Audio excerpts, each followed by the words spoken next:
Dans un petit village d'Arabie Saoudite, une ancienne tombe a été ouverte, révélant un corps encore frais et impeccablement vêtu. Les habitants ont déclaré qu'il s'agissait d'un imam connu pour sa justice et sa bonté. La tombe était cachée au fin fond du désert et reposait là, recroquevillée, depuis des siècles. Elle était perdue pour le monde et presque complètement oubliée. Mais aujourd'hui, elle a été redécouverte, et j'étais là pour le voir. Je me tenais devant l'entrée et je ne pouvais m'empêcher de ressentir un sentiment de crainte. C'était une ancienne relique, un morceau d'histoire, et j'étais là pour la voir de près. « Khalid, es-tu sûr que c'est une bonne idée ?» demande Aminak, qui se tient à côté de moi. Elle était la guérisseuse du village et avait passé de nombreuses années à étudier les traditions anciennes. Elle connaissait ce tombeau mieux que quiconque, et pourtant, même elle ne voulait pas y entrer. « Je n'y vais pas, » dit-elle en se retournant vers le village. « Mais vous pouvez m'accompagner sur le chemin du retour. » Sur ce, elle commença à s'éloigner. Je l'ai regardée partir, avec un sentiment de déception. J'avais espéré qu'elle vienne avec moi, car ses connaissances auraient été inestimables. Mais je la connaissais suffisamment pour comprendre que sa décision était prise. Je me suis donc tourné vers la tombe et j'ai hésité. Je n'ai jamais été du genre à croire aux superstitions, mais même moi, je pouvais sentir le poids de l'histoire dans cet endroit. Conseil: cliquez sur un paragraphe pour changer le sens de l'intrigue. C'était un lieu de pouvoir ancestral, et il me semblait malvenu de le perturber. Mais j'étais allé trop loin pour revenir en arrière. Je pris une grande inspiration et m'avançai. « Khalid !» La voix d'Amina résonna derrière moi. Je me suis retourné pour la voir à une courte distance, me regardant avec de l'inquiétude dans les yeux. « Oui ?» j'ai demandé, en faisant un pas en arrière vers elle. « Peut-être que tu ne devrais pas entrer là-dedans, » dit-elle en me regardant d'un air sérieux. « Ce n'est pas un endroit pour les mortels. »« Ça va aller, » dis-je en lui faisant signe de s'éloigner. « Mais je vous remercie de votre sollicitude. » Elle m'a regardé un long moment, puis a hoché la tête. « Très bien, » dit-elle en se retournant vers le village. « Je vous verrai à votre retour. » Et sur ce, elle est partie, marchant rapidement vers le village. Je la regardais partir pendant un long moment, ressentant un mélange d'émotions en moi. Alors que je m'apprêtais à entrer, une voix résonna à l'intérieur du tombeau. « Qui ose déranger mon sanctuaire ?» résonna-t-elle, empreinte d'une autorité ancienne. Je me suis figé, le cœur battant la chamade, et j'ai murmuré: « Dans quel pétrin me suis-je fourré ? Je suis Khalid, un chercheur de vérité, » dis-je en me ressaisissant. « Je vais rendre hommage au grand imam. » L'air était chargé d'une puissance ancienne et je sentais son poids sur moi. Je répétais ma déclaration, sentant le poids de mes mots. Il y eut un long moment de silence, puis un rire glacial résonna à l'intérieur du tombeau. « Khalid, chercheur de vérité ?» se moqua la voix. « Es-tu prêt à les affronter ?» J'ai hésité un instant, ressentant une vague d'appréhension. Mais j'étais allé trop loin pour faire marche arrière. Je pris donc une profonde inspiration et m'avançai. En entrant dans le tombeau, des ombres dansaient sur les murs. L'air était lourd et moisi, et semblait chargé d'une énergie ancienne. J'avançai prudemment, tâtonnant dans l'obscurité. Puis une lueur sinistre éclaira la pièce. Je clignai des yeux de surprise et cherchai la source de cette lumière. Elle provenait des murs eux-mêmes, couverts d'inscriptions anciennes. J'avançais lentement, émerveillé par la scène qui se déroulait devant moi. « Comprends-tu ce que signifient ces mots ?»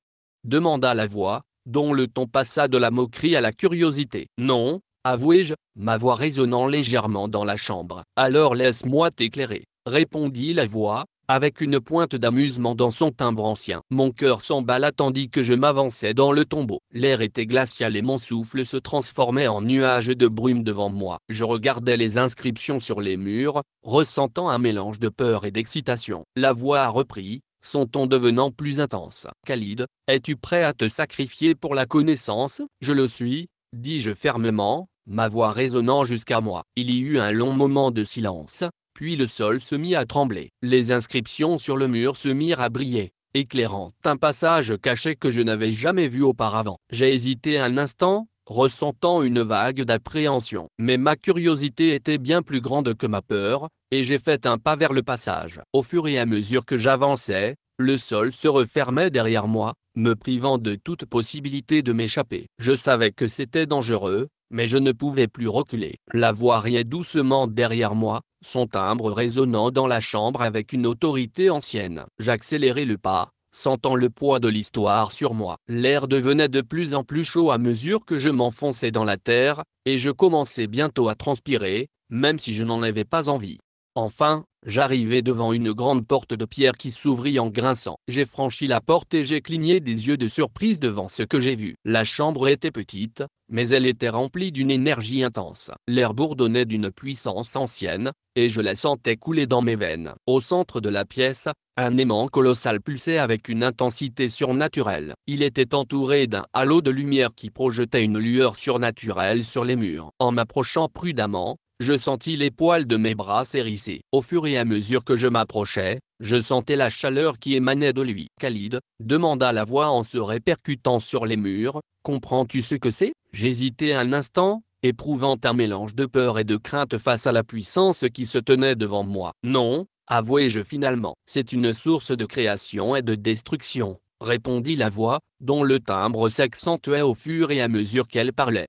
Elle est liée par d'anciens rituels et incantations. Mais si ceux-ci sont brisés, la voix s'éteignit de manière inquiétante, me laissant réfléchir à ses implications. Je sentis un frisson me parcourir l'échine tandis que je fixais l'aimant devant moi. C'était mon choix, et son poids était indéniable. Les doigts de Khalid tremblaient lorsqu'il a tendu la main pour toucher l'aimant. Dès qu'il l'a touché, il a senti une vague d'énergie colossale traverser son corps. « Attention !» avertit la voix, dont le timbre s'accentue à chaque mot. « L'équilibre est très fragile. »« Que voulez-vous dire ?» demanda-t-il, la curiosité l'envahissant. « Comment puis-je en savoir plus ?» La voix resta silencieuse un long moment, puis reprit la parole. « Je peux t'enseigner, » répondit-elle, « mais il y a un prix à payer. »« Quel est le prix à payer ?» demanda Khalid, qui ressentait une certaine appréhension. « Une partie de ton âme, » répondit simplement la voix. Khalid hésita un instant, pesant soigneusement sa décision. Il savait que c'était dangereux, mais il ne pouvait plus faire marche arrière. Il fit donc un signe de tête décisif. « Je suis d'accord, »